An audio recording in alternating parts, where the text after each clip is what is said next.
Turning now to the game I made up. As many of you remember, we left Spawn and Shadowhawk in the tunnel underneath Jasper's house. Jasper had, of course, asked them to go down there to defeat a creature who had frightened him. For those of you just joining the EGI community, here's some backstory. Spawn and Shadowhawk, the Image Comics superheroes created by Todd McFarlane and Jim Valentino, respectively, have been sent back in time, back from present-day New York City, back to 17th century New England around the time of the Salem witch trials. They're in a town called Gloomsbrook, which I may not have mentioned before, but is next to a lake, which is connected to the ocean by a river. So that's why you see a ship. You see a ship in the background in this image here. I think it's important to have this to point this out and to have that connection to the coast, because it justifies much later in the game when you can use a ship to travel to forts or to other settlements or islands. I was a big fan of those ship segments in Assassin's Creed 3 and 4. So I thought, why not? The human imagination is infinite after all. So what happened was, in present-day New York, the Violator surprised Spawn and Shadowhawk, pushed them into a magic portal. So now they're in the first act of the game. They have just ended up in 17th century colonial America. They are just kind of getting their bearings back. They're trying to figure out exactly what's happening, how to get home. They were originally supposed to go out and kill a demon-possessed woman in the woods, but before they could do that, they were stopped by the fact that there's this poisonous miasma blocking them from getting outside of the town.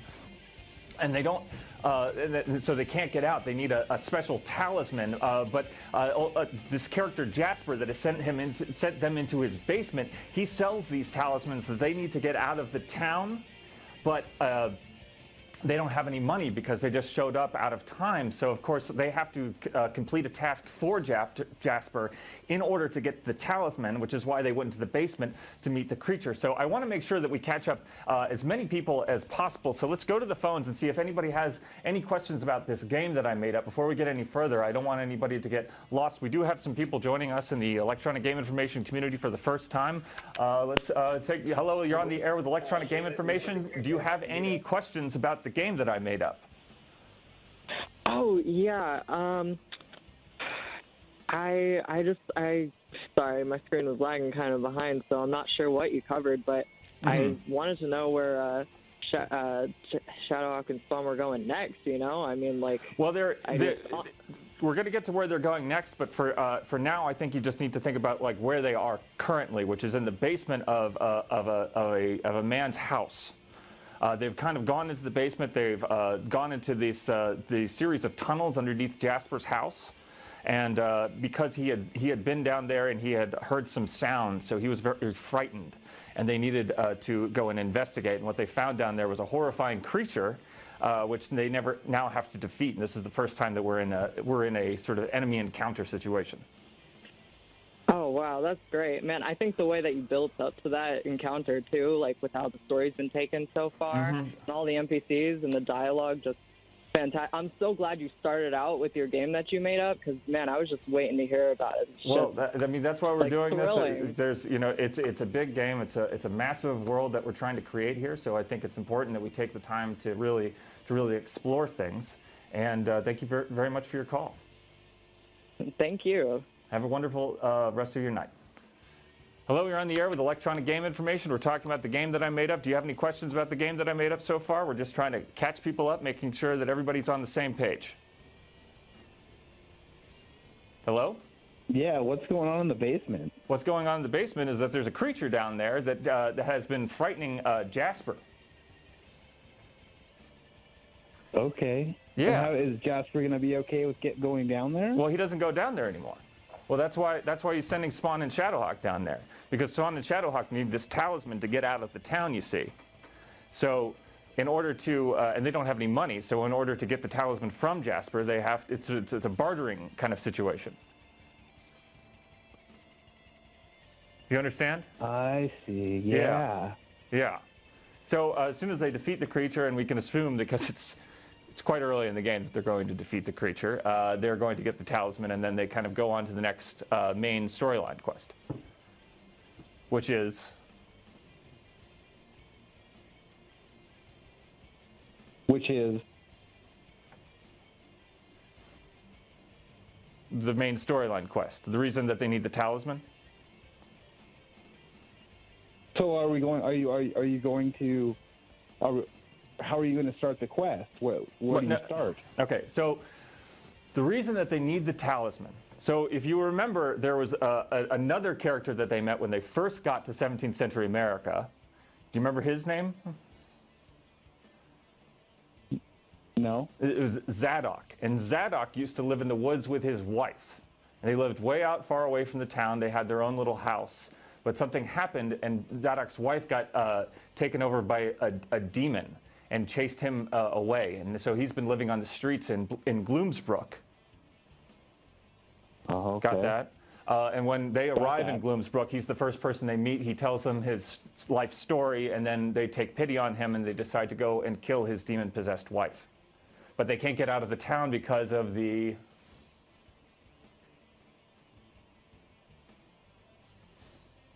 miasma. Talisman.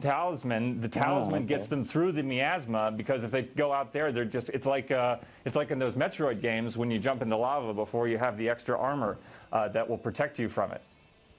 You know, you just slowly drain all of your life energy. But thank you for your call. We've got time for one more call. Just want to make sure that everybody is caught up, ready to dive deeper into the game that I made up. You're on the air with the electronic game information. Up. I'm sorry we lost your call, but let's go ahead and get back to the game I made up. Let's talk about the battle system here, because the rubber is I'm sorry. The rubber is meaning the road, and we have our first enemy encounter. So this brings us to our battle system, which is, I'm sure, to no one's surprise, a mix of turn-based and real-time fighting. So let's see if I can properly explain this. There's two ways that fights can begin. Either an enemy or an otherwise hostile creature approaches Spawn and Shadowhawk and begins the combat, or Spawn and Shadowhawk can see something from far away, and they can attack and choose to attack it. And this happens a lot out in the open world.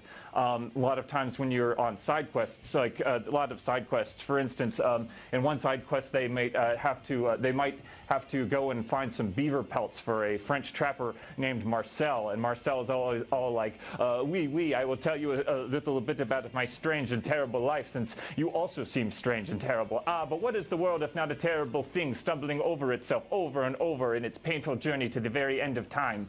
I was happy once, yes, happier and blessed by God's favor. I had a wife, a plain but decent woman who I loved, and who provided me with 2 happy and healthy children. We lived in a village and made wooden toy boats that I would sell in the Paris markets. It gave me great pleasure to make things out of wood. I would go into the forest and find sick trees, dying trees, and I would cut them down and use them in my workshop. It was important for me because I felt like I was giving them life again. I don't fear death as much as I fear being useless, so you can imagine it gave me great happiness to do this. And I would sell my little toys to the Paris children. There were those parents who could spend great sums of money on them. I decorated them, painted them like legendary ships, you know, from stories. I would make little windows out of broken pieces of glass I would find during my travels. I had bags and bags of broken glass. But of course, not every child is so fortunate to be born into a wealthy family, and the road to Paris is long. I did not like to overburden myself on it, so do you know what I would do? In the evenings after the markets closed, I would go into the parts of the city where the less fortunate lived, and I would take the toy boats that I did not sell to the rich, and I would give them to the poor children.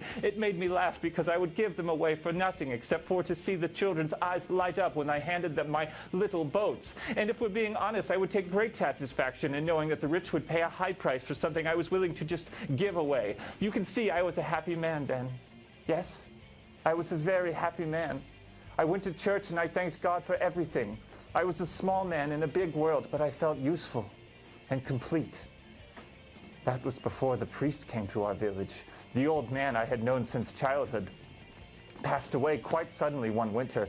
The church quickly provided another, but he was a different sort, not the kind or approachable. I don't know if I ever believed in hell before. And then Spawn says, believe in it, it's real. And then Marcelle says, I still do not know, but devils do not need hell to exist. The new priest started to make demands of us. He attached himself to the very faithful, the ones most likely to fear him and his words. He was a criminal.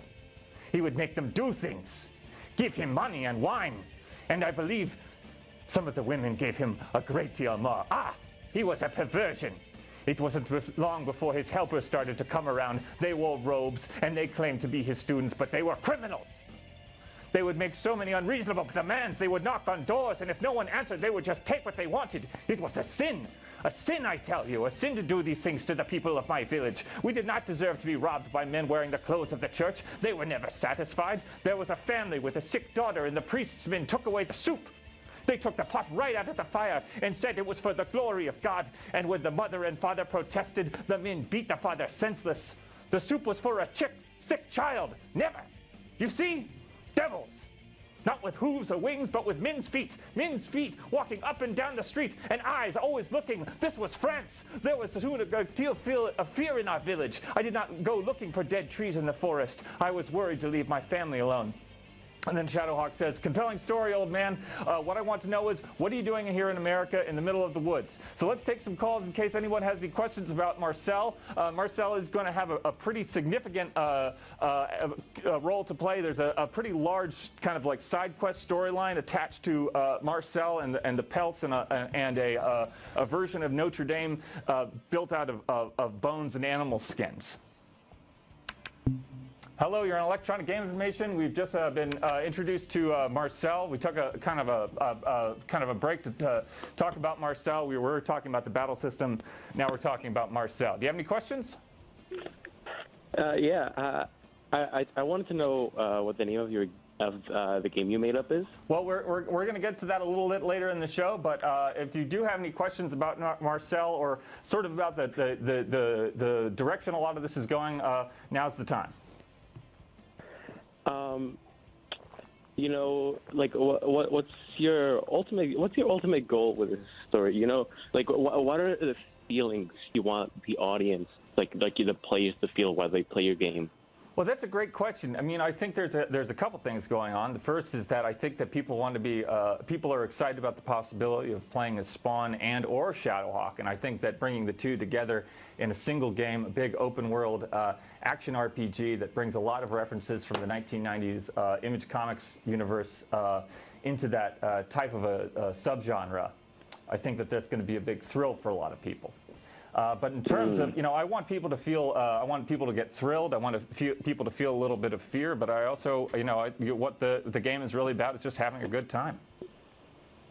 Yeah, I see. Yeah, I'm really liking the lore you've built up so far. Oh, thank you so much.